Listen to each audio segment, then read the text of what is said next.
The Northtown News Magazine is brought to you in part by eVoter. eVoter is proud to be a sponsor of the Northtown News Magazine. Hi, I'm Marty Levinson. Welcome to Northtown News Magazine. Hi, I'm Marty Levinson, and welcome to Northtown News Magazine. Hi, I'm Marty Levinson. Welcome to the Northtown Neighborhood News Magazine. Wouldn't this world be a better place if every single man, woman, and child said, "Hi, I'm Marty Levinson. Welcome to the Northtown News Magazine"?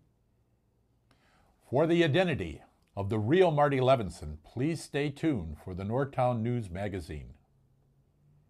Hi there, I'm Marty Levinson. Welcome to the Northtown News Magazine with the greatest cameraman around, Sonny Hirsch, and your host, Avi Myers. Thank you, Marty. Avi Myers, Northtown Neighborhood News Magazine, a presentation of Sonny Hirsch and myself. Dial us up on the web, www.ntnm.org. At this point when we're filming, well, it's probably at this point now, it's close to 70,000 people have watched shows this year on the web. Thank you very much. We're very big on community policing. Even though the staffs are shorter, there are still regular meetings where the community can meet the police and the police can meet the community, which means if you've got concerns, you can address them directly. A lot of the dog and pony stuff isn't there. There aren't as many people on staff, but the information will go directly to the people that patrol the streets, and we urge you to get involved in community policing. And the room might be smaller, but you know what? I'm not a dog and pony person. It works out fine. I want to say a special hi to Mark Schipper, who is the Star reporter, at least in my opinion. I hope I'm not stepping on anybody else's toes over at the News Star. And he's been joining us today and meeting people in the community. And also, I want to say hi to Odette Youssef, who is with Public Radio. And, you know, I talked to her for the first time. There's actually a Chicago Public Radio office on Devon between Francisco and, well, in that general area. And it's kind of cool that they have a station up here covering the area, and there's somebody actively doing it. And I haven't met her yet, but she sounds very intelligent, and we welcome her to the neighborhood. It is a pleasure. And for the second time, okay, Jim Nelly can't make it today. Jim Nelly, this is right before filing time for the aldermanic elections. And if he's ever going to make money, this is the time, because half the stuff he does is pro bono. That I can tell you for a fact. So it is a pleasure and privilege to have the recently reelected, for a third term, commissioner of the 13th District of Cook County, my personal favorite commissioner. Sorry, Bridget, I like you too, but I like Larry better. Larry Suffredin, how you doing? How you doing, Avi? Glad to be Good. here. I feel that Jim Nally's becoming Wally Pipp, and I'm Lou Gehrig, so he may not get to play again for about 5 more years. You got 2,130 games to go, and that was actually 154-game season, 14 years. Not bad for a kid from Columbia. No, not at all. Oh, Columbia. Well, you're Georgetown. Right. So in any event, you've got all these figures assembled, and we're basically going to do an analysis of the election, which actually is finished, even though some of the candidates may not realize it. Well, and some of the commercials are still running on the air, so soon you won't see those commercials.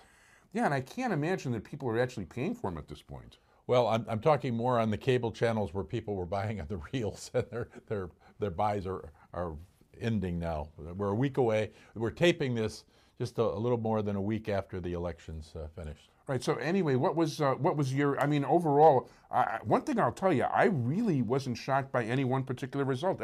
Pretty much everybody I thought in my neck of the woods and throughout the city and the county and the state that I thought was going to win was. Well, we're a blue state, we're a Democratic state, and we proved it with the results of the election. We also showed that this is a state that is willing to split their tickets, and we have 3 Republicans who have won statewide office, one winning a Senate race and Congressman Kirk. And that was 75,000 votes. That was close. It was very, very close. I'm looking at a picture here of Alexei Janulius, President Barack Obama, and Governor Quinn on the Saturday before the election. And I really thought the president coming in would have helped Alexei. Alexei being the basketball player that he is, as many of you know. Professional basketball player in Greece. He played professional basketball player, but he also was a great basketball player at Boston University and at the University of Chicago. You know, one of the things people don't know about him is that he started at the University of Chicago and was recruited to play at Boston University, because the University of Chicago is not a rated basketball power. It's just No, a they rated haven't brain been. power. They got out of. They actually were a major league school 50, 60, 70 years ago. Well, and the captain of the last Big Ten championship at the University of Chicago was former Congressman Sidney Yates. I didn't know that. Oh yeah, and he scored. I believe he had a record in the game there. He scored 12 points. You remember this was in the times when the scores were all under 20 points. No 24-second clock either. No. Actually, So Sidney Yates also has a record with me because for all the many years he was my congressman, and for all the many events I attended, I never met the guy once in my life. And I don't even think any other human being did either. Well, I spent a lot of time with him, and it's too bad you didn't meet him. He was one of the great members of Congress. Actually, I voted for the guy every single time. I think he still holds a course record for a member at the Bryn Mawr Country Club, which is over here in Lincolnwood, not too far away. And I was always impressed by him because when he was in his 70s, he won a congressional golf championship shooting his age. I think he shot a 77. And when he retired, he gave me the golf clubs he used in that. So Wow. I have him in my law office along with the trophy that he got from that. But Very nice. so going back to this election, Avi, this is a very democratic state. And so Congressman Kirk won. Senator Dan Rutherford was able to eke out a victory against Robin Kelly for state treasurer. And Judy Bartopinka, who's been involved in all kind of elections through the years, was able to defeat David Miller, a young dentist from Evanston who's been a state representative. And he was on our show. Yeah, David Miller's a wonderful And guy. by the way, Robin Kelly, who I did endorse, and Judy Bartopinka were invited to be on the show, and so was Rutherford, and they're all my Facebook friends, but the only one to show up on the show was David Miller. Well, David knows how to get here, having grown up in Evanston, and for the others, it sometimes it's hard to travel this. Well, I want to tell you, with him, it wasn't like pulling teeth. Well, when we look at this election, one of the things that is kind of interesting is that the turnout in this election statewide, not just Cook County, Cook County was doing much better, was 23%. We had 1.7 million votes cast, with 7.6 million people registered to vote in the state. And 2 years ago, when President Obama was running, we had a 41% turnout. So you're looking at a 18% decline in a 2-year period in the turnout. And that's kind of the sad thing, especially when you realize that we have young people, and being a veteran myself, I understand when you're in the service and you're in a war situation the way our young people are in two countries where we're fighting for democracy, to look back at home and realize that only 23% of the people voted it's kind of a sad commentary on our society, sad. and it is one of those things. In Australia, it's criminal. That we need to work on. The other things as we look at these races, Governor Quinn, who is now talking about his mandate, and some people chuckle because they say his 19,000 votes a mandate, but I think any victory is a mandate. And in our area, I mean, the governor did phenomenally well. You take the 50th ward, he got almost 66% of the vote. In the 49th ward, he got 79% of the vote. In the 48th ward, he got 75% of the vote. He got 69% of the vote in the 47th ward.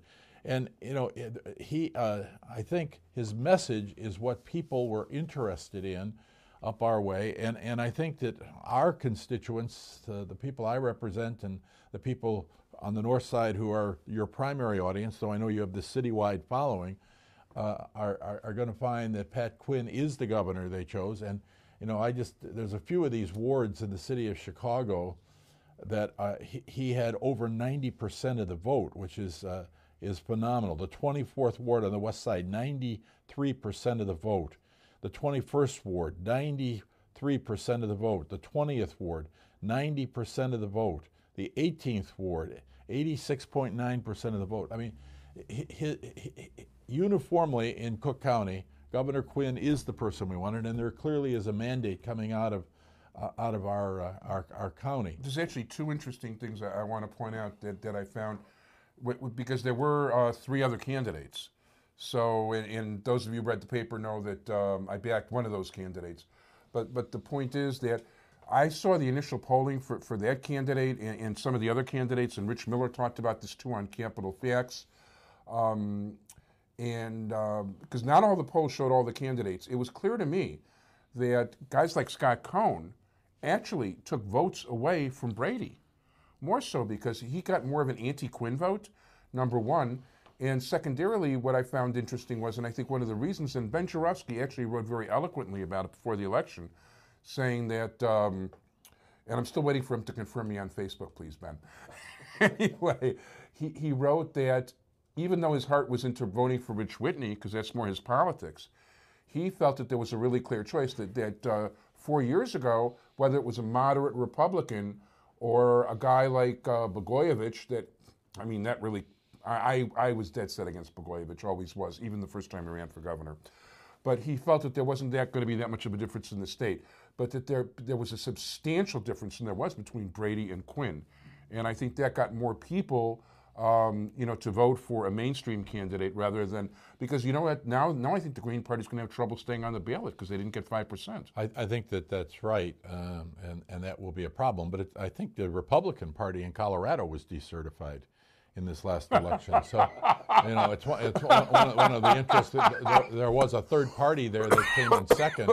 The Democrat won the gubernatorial race, but the Republican Party candidate was, the last time I looked, below the certification level. So, these elections, there's a lot of dissatisfaction. As we sit here today, there's only one race in Illinois that is still undecided, and that race is Congresswoman Melissa Bean, who was a moderate Democrat, who seems to have lost to a guy named Joe Walsh, who, strangely enough, ran for the state legislature. By the way, not the Rocky Mountain Way guy. In the Evanston area at one point. So. Well, the thing is, this guy's a real character, and I was reading about him, and I did my homework about him in the primary, and there was no way I would touch him with the 10-foot pole. I mean, I'm really not a fan of his. I thought Melissa Bean, number one, she was not supported by the National Party.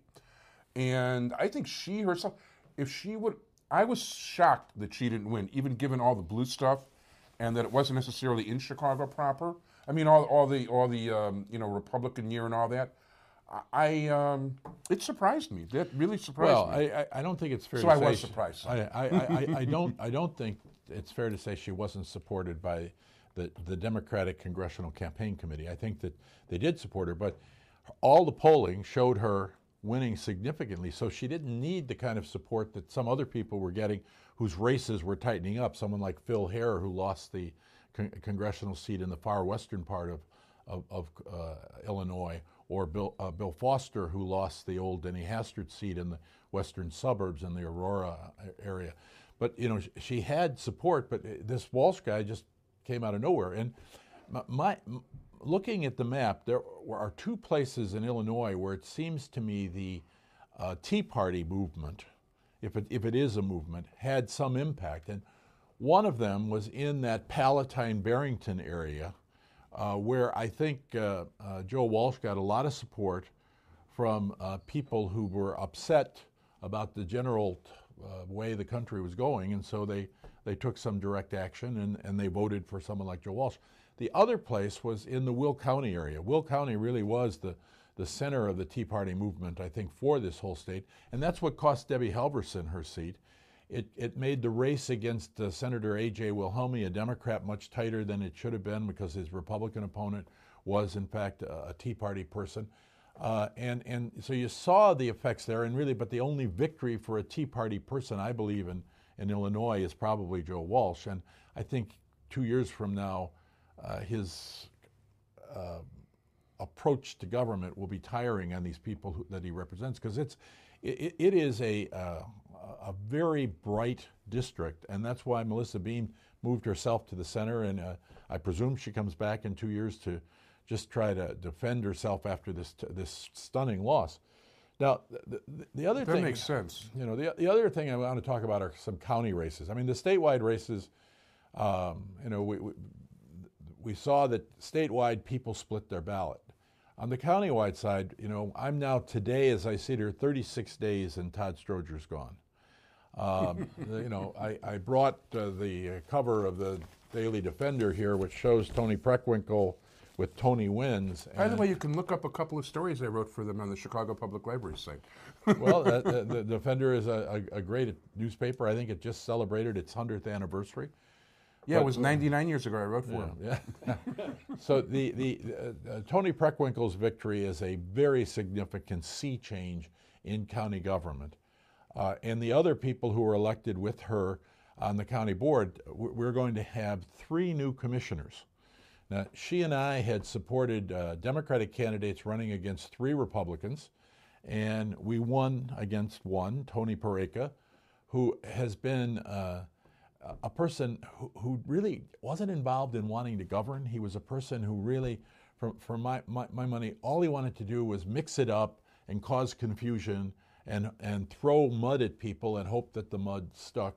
Well, in this race, we endorsed his opponent, the mayor of McCook, Illinois, a very small town, but in Cook County, and Mayor Tobolsky won by over 5,000 votes. Now, it probably helped him that the Saturday before the election and the Saturday night before Halloween at 11 p.m., Tony Pareka, a 54-year-old lawyer, was driving around McCook in a white panel truck dressed as a Ninja Turtle, and apparently had that 10-foot pole you were talking about and was using it to tear down his opponent's signs.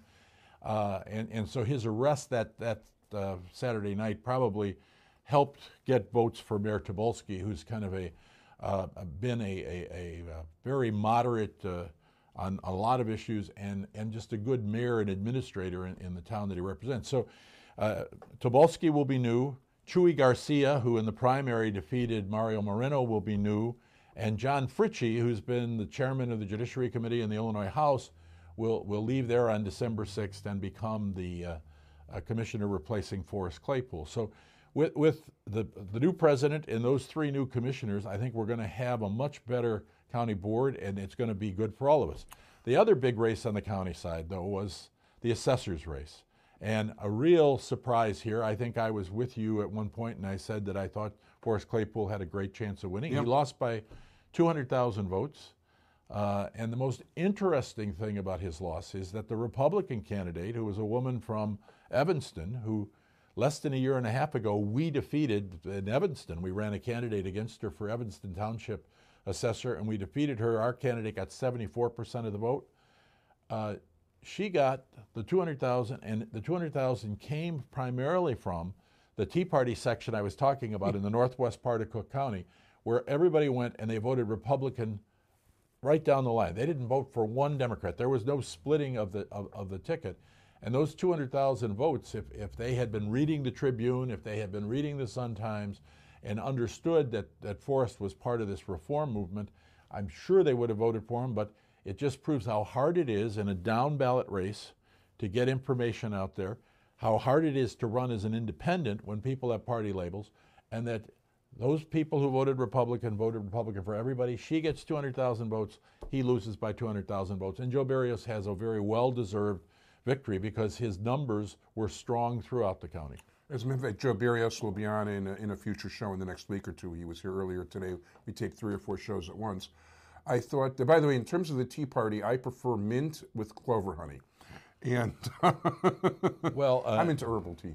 I think that it should be green tea, and that way you can combine both the Green Party and the Tea Party into one. Actually, discussion. it's funny you say that because I can't drink green tea because it reacts with one of the pills I take. Well, I mean, that's for real. We're not talking in metaphors here. Let's go to judge races because we had some interesting judge races that were happening. Please. And first, we only had one contested race in all of Cook County in November, and that was between a woman named Masterson Puglia, whose husband was the mayor of Westchester, as the Republican candidate, and Dan Gallagher, a public defender from Oak Park, as the Democratic candidate, and he won big. He's really a remarkable young man, and he'll be a great circuit court judge. Otherwise, all of the judge races, races for the appellate court and the circuit court, were decided in the primaries, and those candidates had no opposition. That's kind of an interesting thing, no opposition. None, zero. We had retention, and retention, the big retention race was Justice Kilbride, who's not in our district. He represents the 3rd district, which is a large district and goes from Will County, or DuPage County actually, through Will County all the way to the Mississippi. And Kilbride was targeted by some Republican business groups, mad at him because of votes on medical malpractice caps, but accusing him of being soft on crime with a massive millions and millions of dollars worth of TV. And people reacted against that. They retained him with huge numbers into in the high 70%. You need 60% to do it. They always say that people who vote a retention line, 20% of them automatically vote no because they're just contrarians. And that means that between 60 and 80, you're fighting for 20%, and he won the vast majority of that. So that was an interesting race. In Cook County, we had 4 judges of the circuit court who every bar association said were terrible judges. They were judges who did not present themselves in for Jewish evaluation. Chicago, I editorialized against them. Yeah, every one of them won. Every one of them won. It's been so long since we didn't retain a judge that people can't remember that last race. I believe it was when Mike Royko was alive, and he did a series of columns on a judge who ruled against a person who had beat up a Chicago police officer after an arrest. I remember that. And the police unions really organized the no vote, and that judge was not retained. But that's the only time in my memory it's ever happened. Well, it happened in the 70s. I remember some when there By the was way, the clock's really ticking down, so. Oh, okay. Well, so on the judge side, we're there. General Assembly, really very little change. Mike Madigan is still going to be Speaker. John Cullerson's still going to be President. 2 fewer Democrats in the Senate. Mike Madigan lost a few seats, but in the end, it's 64-54. He still has the vast majority, 60 being the majority. He had 70 before, so he lost 6 seats. One of the bright young people who did win a seat from our general area, Daniel Biss, a young man who's a PhD from MIT in mathematics. Who and never professor. returned my call.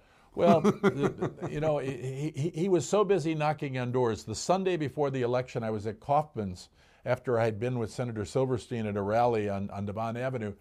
And it was about 10 in the morning, and I called Daniel just to see what he was doing. He was already knocking on doors, okay? Sunday morning. This is a guy who worked so hard, and he deserved the victory. At this point, I'd really like to talk to you longer, and we'll talk longer after we shut this down, but I got to leave room for Marilyn Smith. Larry Suffredin, a really great election analysis. You're as thorough as they come. I know you freaked out the other analysts last time because it took 2 to replace Jim Nelly. You do a great job. Thank you so much. Thank you for watching, everybody. Thanks, Sonny. Bye-bye. Goodbye. Thank you.